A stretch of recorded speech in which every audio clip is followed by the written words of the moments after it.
Hi everyone, this is Desiree with theastrologyaddiction.com and thank you so much for watching. Today's video is going to be about sexuality and eroticism within the zodiac.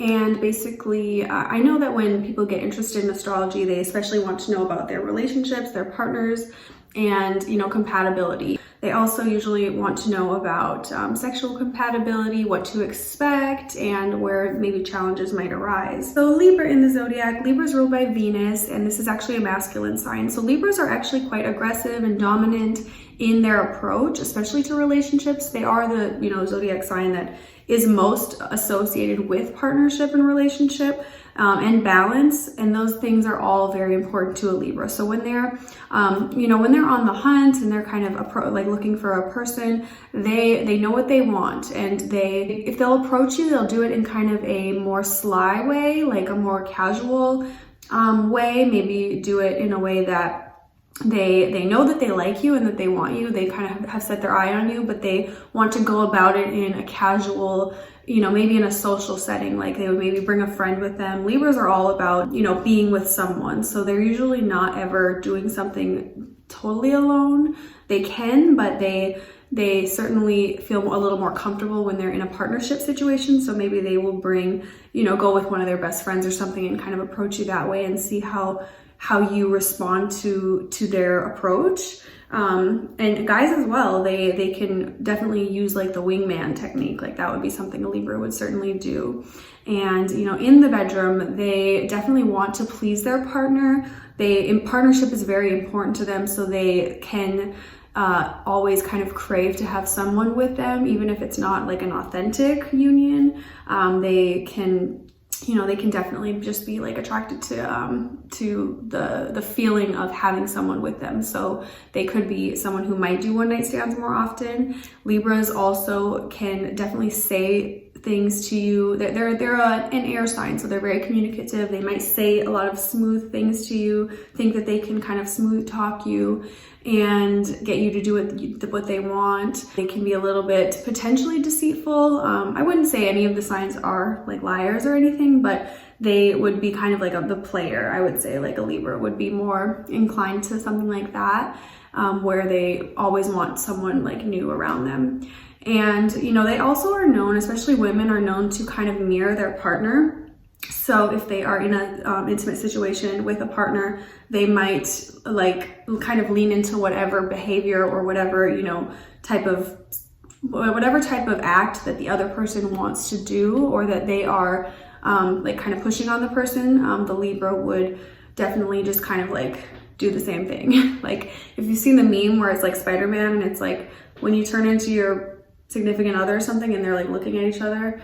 Like it's funny like that, because if a Libra is really in a relationship, they want to just do everything together. They want to like be the same person, kind of like they want to be like a little team. So that's comfortable for them. All right, now Scorpio in the bedroom. Scorpios are ruled by Mars, and they're a water sign. They're actually a feminine sign. So Mars ruling this planet makes these people a lot more intense, emotional. They are pretty specific about who they go after. They might come off as like aloof, mysterious, sexy, like they don't really care. That's something that's always I see with Scorpios. Like they're very attractive. They get a lot of girls or guys, but they're known to just have a persona like, oh, I don't care if I would get you or not. Like, and that's what makes people even more attracted to them, because they have like a darkness to them that's just like sexy, so that's how they might be perceived when you're like in a environment with them, kind of being attracted to them. They might seem a little bit more dark and mysterious, and like they just don't care. But they're also quite precise as well and unique. Once they do put their eyes onto someone, it's like bam, like it's like an intensity. Like it's like, I'm gonna get you and I'm gonna take you up to the dungeon, and like, figuratively or truly, but they want to just like take you and like own you. So in the bedroom, they can be, dominant in that way. They can like bondage situations and things like subdom as well. That's something that they could definitely like. They want to possess their partner, so they can certainly, you know, they're very sexual, so they can certainly do one night stands, but they will do, I think, better, and you'll have a more authentic and raw experience with them if you are in a long-term like relationship, because they're going to open up to you more, be more comfortable. If someone breaks the Scorpio's trust, it's hard to ever get that back. So if you are, you know, pursuing someone, it's important to just be super honest and authentic throughout the whole process, because even if you are like having sex, you know, something happens, they could be one of the signs that would definitely ghost, because they might feel like they're unsafe in a way. So that is Scorpio. So Sagittarius is a masculine sign, and this is a fire sign. Fire signs are, you know, they're confident, they're attractive, they are, you know, they're out on the scene. They want to be out and about. They don't want to just sit at home. They don't want to just, you know, sit in their emotions and feelings. They want to get out and they want to experience life. They want to travel. They want to meet new people. And so in that regard, as far as dating, you know, they're definitely the ones that are going to be out and about as much as they can with a group of friends, probably. Men usually always have, they'll be like in a crew, you know, but they will let you know if they like you. Like they're pretty honest with themselves, with other people. So if they want you, and they say their gaze on you and they are attracted to you, it's certainly something that you will be aware of. Sagittarius rules the hips, the thighs, and the liver. So Sagittarius men are usually always attracted to women with hips, legs.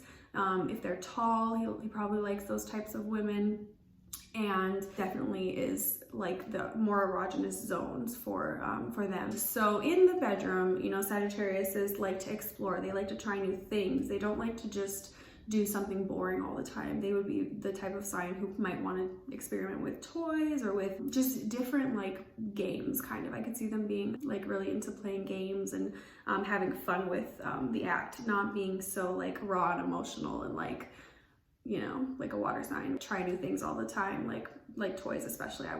I would say they probably would like that.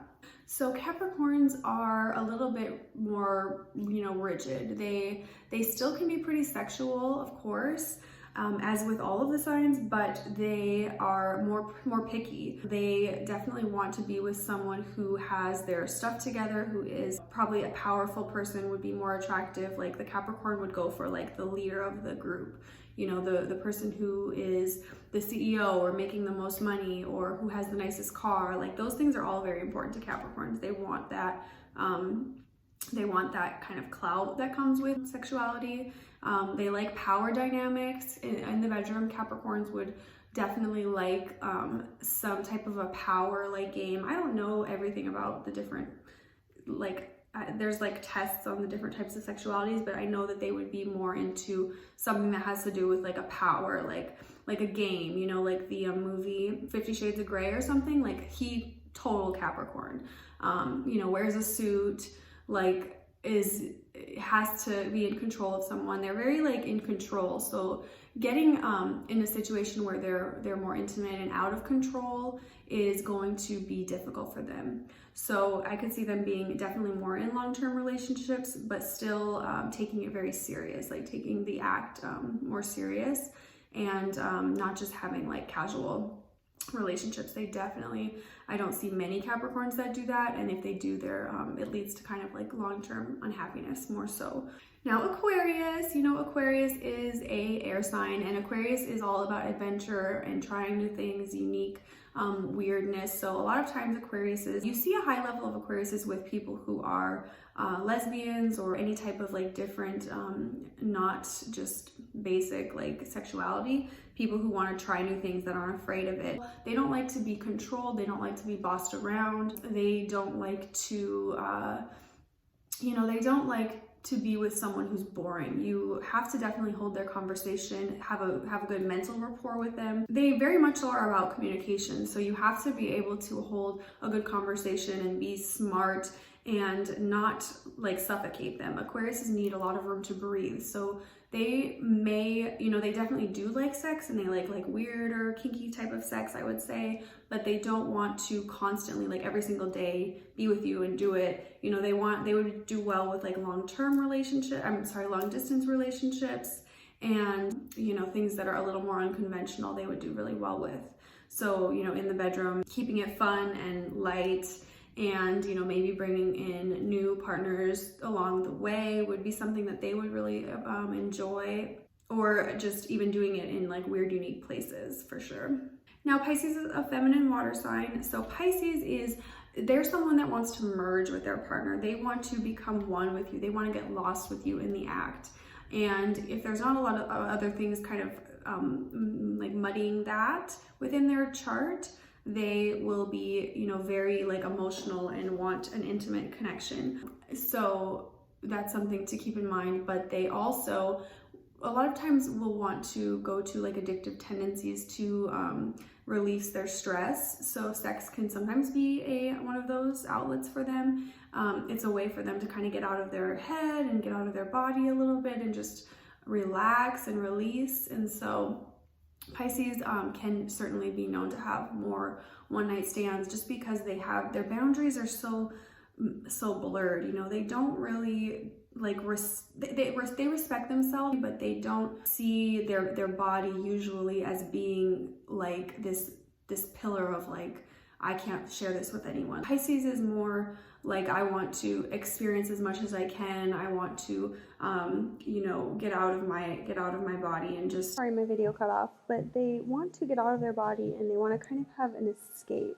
They can be really into like fantasy play or role playing or any type of thing where they are like not being themselves. Even like drug use during the act, it can be something I've seen a lot of Pisces kind of lean towards.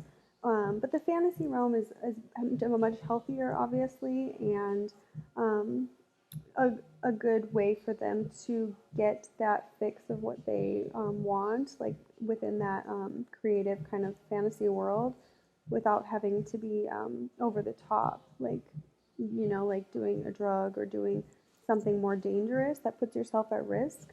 Pisces will push the limits though. They just don't have really boundaries with their body and with like what they're doing, their physical experiences, so they could push themselves to a lot further limits and try new things, want to, you know, make their partner happy, so they can be a lot more open to things that are maybe like unhealthy or just risky behaviors. So just to keep that in mind. But this is the Pisces reading.